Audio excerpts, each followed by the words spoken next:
Hello friends, welcome to the new episode of my channel. আমি অরিত্র। এখন এই ভিডিওর মধ্যে আমরা কথা বলবো হচ্ছে থামা বলে ছবিটাকে নিয়ে। যে ছবিটা ডিরেক্ট করছে আদিত্য স্যার পোদ্দার, ছবিটা লিখেছেন নীরেন ভাট এবং ছবির প্রডিউসার হচ্ছে দীনেশ বিজান। ম্যাডক হরর কমেডি ইউনিভার্সের পার্ট এবং এখানে আয়ুষ্মান খুরানা লিড চরিত্র প্লে করছে, ছাড়া নওয়াজুদ্দিন সিদ্দিকী রয়েছে, রাশ্মিকা মান্দানা রয়েছে, পরেশ রাওয়াল রয়েছে, এরকম রয়েছে আর কি, আর কিছু ক্যামিওস ইত্যাদিও রয়েছে। এবার কেমন হলো ছবিটা দেখুন। ছবিটা ওভারঅল যদি আমি বলি, আমার মানে বিলো এভারেজ ছবি লেগেছে। এবং যদি পুরো এই ম্যাডক হরর কমেডি ইউনিভার্সের যদি পুরো যতগুলো ছবি আছে এখন অব্দি এসছে, তার মধ্যে সব থেকে উইকেস্ট ছবি অ্যাকচুয়ালি থামা। উইকেস্ট তার কারণ আমি সেটা পরে আসছি। প্রথমে ভালো কি কি আছে ছবিটার মধ্যে বেশ কিছু জিনিস ভালো রয়েছে। সব থেকে প্রথম হচ্ছে কি, যে ওরা যে সিজি ইউজ করেছে, যেখানে অনেক গ্রাফিক্সের কাজ রয়েছে, এখানে কিছু ট্রান্সফরমেশন সিনস রয়েছে ইত্যাদি রয়েছে, তো সেখানে কিন্তু সিজি ওয়ার্ক বেশ ভালো হয়েছে। বলিউডে যা হয়ে থাকে সেই অনুযায়ী আমি বলবো যে তার থেকে অনেক বেটার কাজ করেছে। এবং ছবির লুক অ্যান্ড ফিল ইত্যাদি সেগুলো বেশ ভালো লাগে দেখতে। একটা বিয়ারের সাথে ফাইটিং সিন রয়েছে। দেখুন এই সিনগুলো, প্রথম যে বিয়ার ফাইটিং সিনটা ওটা কিছুটা রেভেন্যান্টের মতো। তারপরে পিটার জ্যাকসন কিংকং বলে একটা ছবি বানিয়েছিল, ওই পিটার জ্যাকসন কিংকং একটা শট আছে, ওটা থেকে পুরো এক্স্যাক্টলি ওটাকে তুলে দিয়েছে আর কি। যে এরকম আয়ুষ্মান ভিতরে ঢুকে যাচ্ছে, ওকে পিছন থেকে বিয়ারটাকে কেউ টেনে দিচ্ছে, ওরকম একটা সিন ছিল। তেমনি একটা ডাইনোসর অ্যাটাক করে মেয়েটার উপর। তো যাই হোক, তো ওরকম কিছু জিনিসপত্র করেছে, মানে ইন্সপিরেশন নিয়েছে হলিউড থেকে ডেফিনেটলি, বাট সেগুলো এক্সিকিউশন ইত্যাদি ভালো। তো ভিজুয়ালি ছবিটা খুবই স্টানিং। আর এছাড়া হচ্ছে কমেডি, কিন্তু পরেশ রাওয়ালের যে পোর্শনস গুলো রয়েছে সেখানে কিন্তু আমার জন্য কমেডিটা ওয়ার্ক করেছে, সেটা যথেষ্ট এন্টারটেনিং ছিল। আর প্রহ্লাদ চা রয়েছে যেখানে যেখানে, সেখানেও কমেডি অল্প বিস্তরই আছে। প্রহ্লাদ চা ক্যারেক্টারটা অ্যাকচুয়ালি আমরা এক্সপেক্ট করছিলাম যে কমেডি ক্যারেক্টার হবে, বাট অ্যাকচুয়ালি সিরিয়াস ক্যারেক্টার। তো প্রহ্লাদ চার প্রথম দিকে যে সিনস গুলো ছিল সেগুলো ফানি ছিল।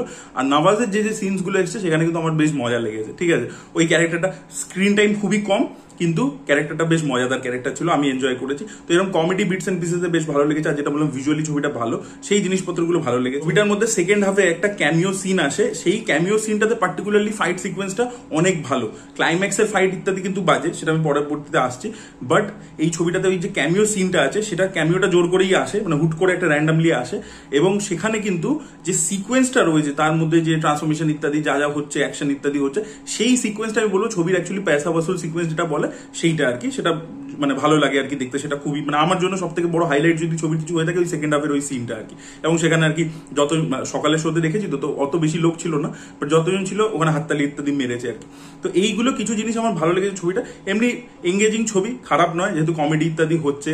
ঠিক আছে, দেখুন গানগুলো এই দীনেশ বিজান একটা ইন্টারভিউতে দেখছিলাম বলছিল, সিনার্সের এক্সাম্পল দিয়েছে। সিনার্সে তো মিউজিক্যাল জিনিসপত্র রয়েছে, ওখানে ওটা গল্পের মধ্যে ইন্টিগ্রেটেড। এখানে কিন্তু আপনি যখন ছবিটা দেখবেন, গানগুলো কিন্তু ফোর্সফুলি ঢুকিয়েছে। যে সেটা নিয়ে ক্রিটিসিজম হচ্ছিল যে প্রচন্ড বেশি আইটেম সংস রয়েছে ছবিটার মধ্যে, তো সেটা কিন্তু ফোর্সফুল। এবং একটা আইটেম সং একদম ছবি শেষে আসে, মানে যেখানে ছবি শেষ হয়ে গেছে সেখানে আসছে আর কি। তো ওগুলো আর কি ফোর্সফুল, ওগুলো আর কি ফালতু জাস্ট মার্কেটিং এর জন্য রাখা আছে। তো ওগুলো গানকে আর কি আটকেই দিয়েছে।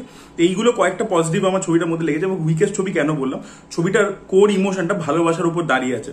যে এখানে প্রেমের জন্য আর কি একটা মানুষ একটা বেতালের মধ্যে প্রেম হয়ে যাচ্ছে, এটা তো আপনার ট্রেলার লেভেলে দেখছেন, এটা কোনো স্পয়লার নয়। এবার এই ব্যাপারটাকে বেক করতে হলে যে ছবি মানে যা ক্যারেক্টাররা যা করছে সবকিছু ভালোবাসার জন্যই করছে আর কি। তো এটার জন্য যে কেমিস্ট্রিটা লিড পেয়ারের মধ্যে ওয়ার্ক করা দরকার ছিল, যে আমরা ফিল করব, সেইটা কিন্তু ওয়ার্ক একেবারেই করে না। ঠিক আছে, রাশ্মিকা মান্দানা জাস্ট জঘন্য অ্যাক্টিং করেছে। ঠিক আছে, মানে রাশ্মিকা মান্দানাকে না মানে এত ওরকম চিবিয়ে চিবিয়ে ডায়লগ বলে, তুম চলে যাও লোক, প্লিজ তুম চলে যাও, না তোমার সাথে রহনা চাহতে হো। কতক্ষণ ভাই সহ্য করবো? গোটা ছবি জুড়ে এরকমই করে যাচ্ছে। আর আয়ুষ্মান খুরানা দেখুন কন্টেন্ট খুব ভালো ভালো চুজ করেছে, একটা টাইমে ভালো ছবি করেছে, বাট আয়ুষ্মান খুরানার অ্যাক্টর হিসেবে রেঞ্জ খুব কম। এবং এই ধরনের লার্জার দ্যান লাইফ ছবিতে যেহেতু ক্যারেক্টারটা প্রথমে একটু ভীতু রয়েছে, পরবর্তীকালে একটা ট্রান্সফরমেশন হবে, ঠিক আছে, সেখানে একটা লার্জার দ্যান লাইফ ওয়েতে তার পোর্ট্রিয়াল হবে। তো সেখানে যে ধরনের পারফরমেন্স দরকার না, সেটা আয়ুষ্মান খুরানা দিতে পারেনি। এবং যে কেমিস্ট্রিটা মানে রোমান্টিক সিনেমাতেও আয়ুষ্মান খুরানা করেছে, সেটা করতে পারে, বাট আয়ুষ্মান এবং রাশ্মিকার মধ্যে কেমিস্ট্রিটা একেবারে ওয়ার্ক করেনি। তো তাই জন্য যেহেতু এই কোর ইমোশনটা ছবির ওয়ার্ক করছে না, সেটাই দুর্বল, রোমান্টিক অ্যাঙ্গেলটা, সেটা একটা। দ্বিতীয় যেটা সব থেকে দুর্বল, যেটা আমি এক্সপেক্টই করিনি, মুঞ্জিয়ার ক্ষেত্রে দেখবেন যে ফোক লোডটা ছিল সেটা খুব স্ট্রং ছিল, খুব দারুণ কালচারাল কানেক্টটা ছিল। ঠিক আছে, বা স্ত্রীর ক্ষেত্রেও যে আন্ডারটোন মেসেজ বা ওদের যে ফোক লোডটা থাকে, মুঞ্জিয়ার ক্ষেত্রেও যে মেসেজটা ছিল, দেখবেন একটা স্ট্রেট কাট একটা আন্ডারটোনে মেসেজ থাকে, যেটা খুব ইম্পর্টেন্ট হয়, সোশ্যাল মেসেজ, তার সাথে একটা খুব সুন্দর ফোক লোডকে ওরা জুড়ে দেয়। সেটা দেখবেন ভেড়িয়ার ক্ষেত্রেও ছিল। কিন্তু এখানে না সোশ্যাল মেসেজটা ক্লিয়ারলি যে কি বোঝাতে চাইছে, এটা কি ইনক্লুশনের কথা বলছে না কিসের কথা বলছে, সেগুলো কিছু ক্লিয়ার নয়। তো সোশ্যাল মেসেজ কিছু নেই। এবং এই যে ফোকলোর, যদি সোশ্যাল মেসেজ নাও থাকে কোনো প্রবলেম নেই, কিন্তু কথা হচ্ছে যে ওয়ার্ল্ড বিল্ডিংটা, যে ফোকলোরটা, এই যে ওয়ার্ল্ডগুলো দেখতে পাচ্ছি, যে বেতাল যাদের দেখতে পাচ্ছি, তাদের রুলসগুলো এক্স্যাক্টলি কি কারণে হচ্ছে, কি ব্যাপার, সেগুলো যেগুলো দেখিয়েছে পুরোপুরি ভেগ, এবং আপনি কনফিউজড হয়ে যাবেন যে ভাই কি হচ্ছে ব্যাপারটা, কেউ সাপোর্ট করছে, কেউ অ্যান্টি রয়েছে, কি হচ্ছে ব্যাপারটা, ওগুলো আপনার কাছে ক্লিয়ার হবে না।